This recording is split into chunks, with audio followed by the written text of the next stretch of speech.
Donald Trump, তাকে নিয়েই কথা বলতে হবে, কারণ তিনি আবারও একটি আজব দাবি করেছেন। তার কি দাবি? রাশিয়া থেকে জ্বালানি না কেনার আশ্বাস দিয়েছেন মোদি।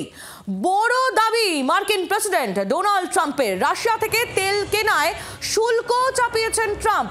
দেশের স্বার্থই গুরুত্বপূর্ণ, সতর্ক প্রতিক্রিয়া নয়াদিল্লির। ডোনাল্ড ট্রাম্পের যে আজব দাবি, আরও একবার আপনাদের জানাই, রাশিয়া থেকে জ্বালানি না কেনার আশ্বাস দিয়েছেন প্রধানমন্ত্রী Narendra Modi.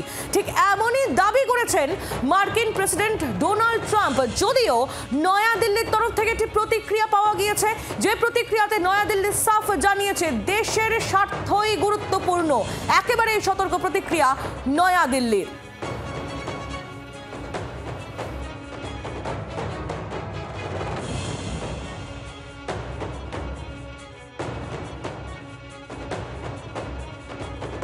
Modi is a great man.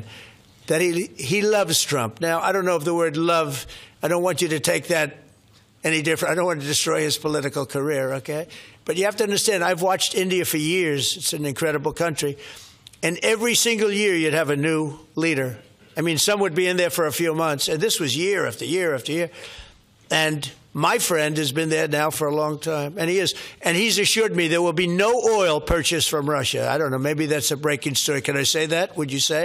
There will be no oil. He's not buying his oil from Russia. It started. You know, you can't do it immediately. It's a little bit of a process. If India doesn't buy oil, it makes it much easier. And they're not going to buy. They assured me they will. Within a short period of time, they will not be buying oil from Russia. Donald Trump, তার বক্তব্য আমরা শুনছিলাম। কথা বলবো রাজীব চক্রবর্তী, আমাদের প্রতিনিধি আমাদের সঙ্গে রয়েছেন। রাজীব, একবার নয়, দুবার নয়, তিনবার তার মন্তব্যে কথা পরিষ্কার করলেন ডোনাল্ড ট্রাম্প যে রাশিয়া থেকে জ্বালানি কিনবো না বলে আশ্বাস দিয়েছি আমরা। এ তো বড় দাবি। দেখো, ডোনাল্ড ট্রাম্পের এই দাবিতে অতীতের মতো ভারত কিন্তু অস্বস্তিতে পড়েছে কিছুটা, এবং সেই অস্বস্তি কাটিয়ে উঠে বিদেশ মন্ত্রক ইতিমধ্যেই বিবৃতি জারি করেছে।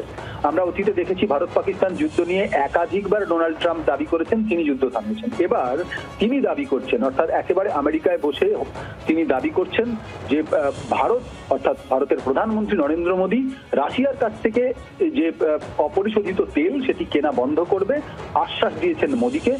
এখনই সব বন্ধ করা হবে না, কিন্তু ধীরে ধীরে বন্ধ করা হবে। চাঞ্চল্যকর এই দাবি করেছেন মার্কিন রাষ্ট্রপতি। আর এরপরই কিন্তু চুপ করে বসে থাকেনি ভারত। ভারতের বিদেশ মন্ত্রক স্পষ্ট করে জানিয়ে দিয়েছে যে এক্ষেত্রে তেল কেনার ক্ষেত্রে, এই অপরিশোধিত তেল কেনার ক্ষেত্রে ভারত সবসময় গুরুত্ব দিয়ে থাকে। এই জ্বালানি কেনার ক্ষেত্রে দেশবাসীর স্বার্থ, অর্থাৎ কোথা থেকে তেল কিনলে ভালো পরিমাণের, ভালো মানের এবং কম দামে তেল পাওয়া যাবে, সেই বিষয়টি মোদ্দা কথা দাঁড়ায় যে ভারত কিন্তু সবার আগে গুরুত্ব দিয়ে থাকে। তাই এক্ষেত্রে ভারতের প্রথম এবং প্রধান লক্ষ্য ভোক্তাদের স্বার্থ রক্ষা করা, এবং সরকারের সেই লক্ষ্যে তার সরকার একেবারে, ভারত সরকার একেবারে স্থির রয়েছে। এবং তোমাকে জানিয়ে রাখি যে এই আমেরিকার প্রেসিডেন্টের সরাসরি দাবির জবাব না দিলেও ভারতের বিদেশ মন্ত্রকের মুখপাত্র রণধীর জয়সওয়াল তিনি যে বিবৃতি দিয়েছেন তাতে বলা হয়েছে যে বর্তমানে মার্কিন প্রশাসন এবং ভারতের সঙ্গে জ্বালানি নিয়ে সহযোগিতা নিয়ে আলোচনা চলছে, এবং সেই আলোচনা চলছে, এবং অতীতেও জ্বালানির ক্ষেত্রে দুই দেশের মধ্যে একটি সমঝোতা ছিল, এবং তাদের মধ্যে তারা সহযোগিতা ভিত্তিক জ্বালানির বিষয়ে আলোচনা চালিয়েছে। অর্থাৎ এক্ষেত্রে ভারতের সঙ্গে আমেরিকার জ্বালানি নিয়ে আলোচনা চলছে, এবং এই আলোচনা দীর্ঘদিন ধরেই চলছে, সেটা তিনি জানিয়েছেন। কিন্তু রাশিয়ার থেকে তেল কেনা বন্ধ করে দেওয়া হবে এমন দাবি যেটা করেছেন তা কিন্তু কার্যত কৌশলগতভাবে খণ্ডন করেছে ভারত। এক্ষেত্রে মনে করা হচ্ছে ডোনাল্ড ট্রাম্প সারা বিশ্বের কাছে ভারতকে আবারও কিছুটা অস্বস্তিতে ফেলার চেষ্টা করেছেন, এবং সেই কারণেই বিদেশ মন্ত্রক তড়িঘড়ি তাদের এই বিবৃতি দিয়েছে। রাজীব, ধন্যবাদ তোমায়। রাজীব চক্রবর্তী আমাদের প্রতিনিধি ছিলেন আমাদের সঙ্গে। আমরা এই বিষয় নিয়ে আলোচনা করব। আন্তর্জাতিক সম্পর্ক বিশেষজ্ঞ রাজাগোপাল ধর চক্রবর্তী এই মুহূর্তে রয়েছেন আমাদের সঙ্গে। রাজাগোপাল বাবু, ডোনাল্ড ট্রাম্প তিনি আবার একটি দাবি করেছেন, রাশিয়া থেকে জ্বালানি না কেনার আশ্বাস দিয়েছেন প্রধানমন্ত্রী। ঠিক এই দাবি করেছেন মার্কিন প্রেসিডেন্ট। একবার নয়, দুবার নয়, তিনবার তার বক্তব্যে তিনি এই বিষয়টি উল্লেখ করেছেন। কিন্তু নয়াদিল্লির তরফ থেকে আমরা দেখলাম যে একটি সতর্ক প্রতিক্রিয়া দেওয়া হয়েছে যে দেশের স্বার্থ সবার আগে। কিভাবে দেখছেন এই পুরো বিষয়টা আপনি? হ্যাঁ, দেখুন, ইউক্রেনের যুদ্ধ হওয়ার সময় থেকে তেলের দাম যখন বেড়ে যায় তখন রাশিয়ার কাছ থেকে আমাদের প্রস্তাব আসে যে আন্তর্জাতিক যে তেল, ব্রেন্ট অয়েল, যেটা দুবাইয়ের ব্রেন্ট, তার থেকে অনেক সস্তায় আমাদের দেবে। তখন প্রায় $10-15 ব্যারেলে আমরা দেখতাম সস্তা পেতাম, ডিসকাউন্ট দেওয়া হতো। রাশিয়া যে ইউরাল ওদের তেলের নাম হচ্ছে, আন্তর্জাতিক নাম হচ্ছে ইউরাল। সেটা দেখুন, এতটা আমরা 85% তেল বাইরে থেকে কিনি, এবং তার ফলে রাশিয়া থেকে যুদ্ধের আগে 1%, রাশিয়ার তেল খুব একটা গুণগত মান নেই, তার ফলে আমরা খুব কম তেলই কিনতাম। এখন সেটা গিয়ে দাঁড়িয়েছে প্রায় 45%, অনেকটাই বেড়ে গেছে। এবং মাঝখানে আমাদের রাষ্ট্র পাবলিক সেক্টর যে অয়েল কোম্পানিগুলো আছে তারা কিছুটা কমিয়েছিল, কিন্তু প্রাইভেট যে সমস্ত কোম্পানি যেমন রিলায়েন্স ইত্যাদি আছে তারা কিন্তু কমাচ্ছে না, আমরা যথেষ্ট সস্তায় পাচ্ছি সেখান থেকে বলে।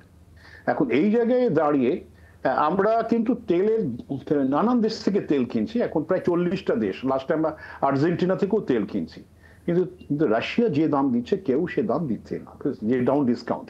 মাঝখানে $1 মানে ব্যারেলে $1 হয়ে গেছিল, এখন গত মাসে আমরা দেখলাম $5 পর্যন্ত ডিসকাউন্ট আছে।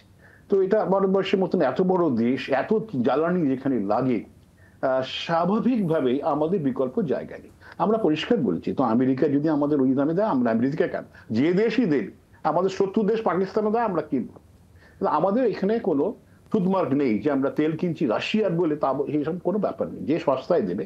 কারণ আমাদের অর্থনীতি, দেশের মানুষের যে প্রয়োজন সেটা অত্যন্ত জরুরি, সেটা আমেরিকাকে বারবার বলে দেওয়া হয়েছে। কিন্তু আমি যেটা ভারতবর্ষের প্রধানমন্ত্রী হয়তো বলেছেন যে আমরা সন্ধানে আছি কোথা থেকে কি করা যায়, এক্ষুনি রাতারাতি কিছু করা যাবে, সেটাকে হট করে উনি ব্যবহার করলেন ট্রাম্প। এটা অবাক লেগেছে যে উনি বলে দিলেন ভারত প্রতিশ্রুতি দিয়েছে রাশিয়া থেকে তেল কেনা কমিয়ে দেবে। আমরা যেটা আপনাদের সাংবাদিক বলছেন খুব সুন্দরভাবে, যে আমরা এমন ভাবে বলেছি যে আমরা খণ্ডনও করিনি, আমাদের লক্ষ্য হচ্ছে দেশের মানুষের স্বার্থ রক্ষা। একেবারে দেশের মানুষের স্বার্থই যে গুরুত্বপূর্ণ সেই বিষয়টাই আরো একেবারে স্পষ্ট করেছে নয়াদিল্লি। অনেক ধন্যবাদ রাজাগোপাল ধর চক্রবর্তী, আমাদের সঙ্গে ছিলেন একেবারে সরাসরি। বাংলার আওয়াজ, বাঙালির আবেগ, জি 24 ঘন্টা।